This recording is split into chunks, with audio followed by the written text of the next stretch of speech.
Very good morning to everyone. कल आपसे मैंने चर्चा की थी डोमेस्टिक वायलेंस पे और आज ही उसकी अब दूसरा पार्ट मैं बताऊंगा। कुछ चीज़ें छूट गई थी उसमें, बाद में मैंने विचार किया तो मेरे में दिमाग में आई हैं, तो मैं उसे बताना चाहूँगा। देखिए, डोमेस्टिक वायलेंस का एक कारण, जैसे मैंने बताया कि बहुत बड़ा कारण एक काम है। काम से क्रोध उत्पन्न होता है, तो काम के वेग और क्रोध के वेग को सहना। ठीक है, मान लीजिए आपको गुस्सा आ रहा है, घर में कोई बात हुई, आपका झगड़ा हुआ और आपको गुस्सा आ रहा है। ठीक है, आप उसे कंट्रोल करिए। ठीक है, आप उसे कंट्रोल करना सीखिए। उस सिचुएशन में उस समय आप मत बोलिए, आप उस जगह से कहीं और चले जाइए, बाहर निकल जाइए थोड़ी देर के लिए। आप कुछ खा लीजिए, अगर आपको गुस्सा ज़्यादा आ रहा है कुछ भोजन कर लीजिए, कुछ खा लीजिए। एनर्जी आने से आदमी को गुस्सा कम हो जाता है। उस परिस्थिति से, उस जगह से दूर चले जाइए। ठीक है, घर के किसी दूसरे कोने में चले जाइए। घर के अंदर अगर वायलेंस, लड़ाई हो, झगड़ा चल रहा है, आपस में चाय चाय हो रही है, काय काय हो रही है, तो दूसरी जगह जाइए।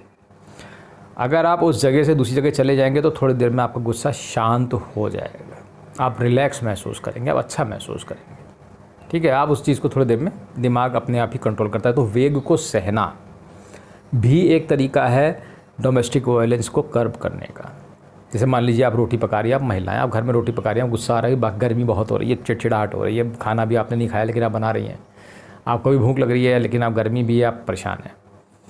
हो सकता है आप आएँ झुंझलाहट में, आप कुछ बोल दें। तो तरीका ये है कि आप थोड़ी देर शांत रहिए, खुद भी बैठिए, जाके नहा लीजिए, गर्मी ज़्यादा है, खाना पकाइए, आराम से देखिए, आराम से बात करिए, थोड़ी देर खाना खा लीजिए, आप अपने आप ही शांत हो जाएंगे। ठीक है, तो इस तरीके से आप मतलब चीज़ों को मैनेज कर सकते हैं। ठीक है, कि आप उस परिस्थिति से थोड़ा सा भाग करके भी उस परिस्थिति से बचा जा सकता है।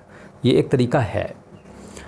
इसके अलावा ये हमेशा याद रखिए, किसी आदमी को हर समय कभी क्रोध नहीं आता रहता है। इसका एक वेग होता है, काम क्रोधो वधवम वेगम ये युक्ता सा सुखी नरा। जो वेग को सहने में सक्षम है काम और क्रोध के, वो सुखी है। ठीक है, अब अगली चीज़ आती है इसमें ईगो। अगली चीज़ क्या आती है? ईगो। जो मेल ईगो है, या जो आपका ईगो है, वो मेल फीमेल दोनों सभी के ईगो है, तभी हमारा अस्तित्व ही है। तो जो मेल ईगो है वो थोड़ा ज़्यादा डोमिनेट करने का कोशिश करता है कि तुमने मुझसे ऐसी बात क्यों कह दी। या फीमेल ईगो भी हो सकता है, अगर आप ज़्यादा फाइनेंशियली इंडिपेंडेंट लेडी या पैसे ज़्यादा कमाती है तो हो सकता है फीमेल ईगो बढ़ जाएगा। देखिए, ये उस बात पर डिपेंड करता है, ईगो घर पे किसकी चलेगी, जो पैसे कमाता है। ये एक नॉर्मल सी चीज़ है। ठीक है, क्योंकि दूसरे आदमी को थोड़ा सा दब के रहना पड़ता है, क्योंकि भाई आप फाइनेंशियली दूसरे आदमी पर डिपेंडेंट है। अगर महिला है तो महिला की चलेगी, पैसे ज़्यादा कमा रही है, अगर पुरुष है तो पुरुष की चलेगी। तो वो एक ईगो जनरेट करता है कि मैं कमाता हूँ, मैं कमाता हूँ, मैं कमाता हूँ। और ये भी एक कारण है कि मैं कमाता हूँ, मैं कमाता हूँ, ये ईगो जो है ये भी झगड़ों का कारण है कि मैं कमा रहा हूँ, मैं कमा रहा हूँ। ठीक है, आप कमा रहे हैं, इट्स वेरी गुड, फैंटास्टिक, लेकिन आप उसे कंट्रोल करना सीखिए। ये ईगो को डोमिनेट मत होने दीजिए। ठीक है, या कोई बहस चल रही है तो मैं क्यों झुकूँ, मैं क्यों झुकूँ, लड़ाई हो गई, बात नहीं हो रही है एक दो दिन से, मैं क्यों करूँ, मैं क्यों करूँ। पहल करिए, कोई दिक्कत नहीं है, आप पहल करिए साहब, सब हो जाएगा, बहुत बढ़िया है। I am honestly telling you, बहुत बढ़िया। ठीक है, सब कुछ मैनेज हो सकता है। कोई भी ऐसी परिस्थिति नहीं है, अगर आप दूर से देखेंगे थोड़ी देर में, कि यार वो कोई इतनी कठिन भी नहीं थी, मैं तो चला सकते थे, हम निभा सकते थे, ऐसा कुछ नहीं है। कई लोग तलाक ले लेते हैं, झगड़े रोज़ होते हैं इसलिए ऊब करके, लेकिन जब आप बाद में उस पर विचार करते तो आप पाते नहीं, इस परिस्थितियाँ इतनी भी ख़राब नहीं थी जितनी माइंड ने बना दी थी। ये माइंड ही सबसे बड़ा दुश्मन है, तिल का ताड़ बनाता है। ठीक है, तो इसको आपको टॉलरेट करना सीखना पड़ेगा। It's very important, I am telling you. ठीक है, तो इस तरीके से अगर आप ईगो को मैनेज करके ले जाएंगे अपने, कहीं कहीं पे मान लीजिए, कहीं पे नहीं, मैं सही को मान लीजिए, हर बात अपनी रखनी, घर में कोई चीज़ लानी है, नहीं ये आना चाहिए, नहीं ये इस कंपनी का आना चाहिए।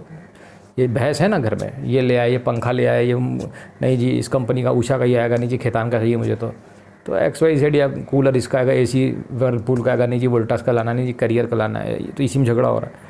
तो हर चीज़ में जो चीज़ सही लगे, कुछ चीज़ों में दबिए, कुछ चीज़ों में उठिए, कुछ चीज़ों में दबिए, कुछ चीज़ों में उठिए, जहाँ आपको लगता है सही है थोड़ा सा देख लीजिए, और आपकी जीवन मज़े में चला जाएगा। अब गृहस्थ जीवन आनंद से भर जाएगा, मैं सच कहता हूँ। ठीक है, तो इस चीज़ का भी आपको ध्यान रखना है कि आपको मेल ईगो या इन सब चीज़ों, इन परिस्थितियों का एक बैलेंस बना के चलना है। It's very important. ठीक है, तो ये कुछ फैक्टर्स हैं, अगर आप इन पर ध्यान देंगे, ठीक है, तो आप नेचुरली आप बहुत बढ़िया जीवन जी सकते हैं। ठीक है, एक बात हमेशा ध्यान रखिएगा, आपके दिमाग में जो भी चीज़ इंस्टेंटली आती है उसे तुरंत मत बोलिए। ये माइंड कई बार ऐसा होता है, आप काम करते हैं, आप गुस्सा आने लगता है घर पे, ठीक है, तो आप तुरंत कुछ बोल देते हैं, माइंड कहता है ऐसा, तो आप एकदम से बोल देते हैं, उफ़ो मत बोलिए, वहाँ पे रुकिए, ठीक है, वहाँ पे माइंड को कंट्रोल करने की ज़रूरत है, क्योंकि उससे आपके झगड़े बच सकते हैं। या हर चीज़ में जैसे एक बोलता जा रहा है, जैसे इधर से कुत्ता भौंकता है तो दूसरा उधर से भौंकता है, आपने देखा होगा, भौं भौं भौं भौं भौं, कोई चुप नहीं होता है। तो दूसरा तरीका ये भी है कि मान लीजिए कोई चिल्ला रहा है, या किसी को ज़्यादा फ्रस्ट्रेशन है, किसी का बीपी हाई है या डायबिटीज़ है, चिंग चिंग चिंग चिंग, या जीवन में बीमारियों से ऊब गया आदमी, तो ऐसे आदमियों से आप थोड़ा दूर रह गए, समझने की परिस्थिति को समझने के अनुसार, ठीक है। जैसे अगर मान लीजिए आप एक नई बहू हैं, घर में एक बूढ़ी दादी माँ है, तो वो ची ची ची ची हर समय हर चीज़ में टोका टाकी करेंगी। आपको इस चीज़ के लिए अपने दिमाग को तैयार कर लेना चाहिए, ठीक है। अगर आप इन चीज़ों के लिए तैयार हैं कि घर में जो चिक चिक पिक पिक पिक चिक पिक चिक पिक चिक होती रहती है, आप आनंद में रहेंगे, ठीक है। चलिए, थैंक यू।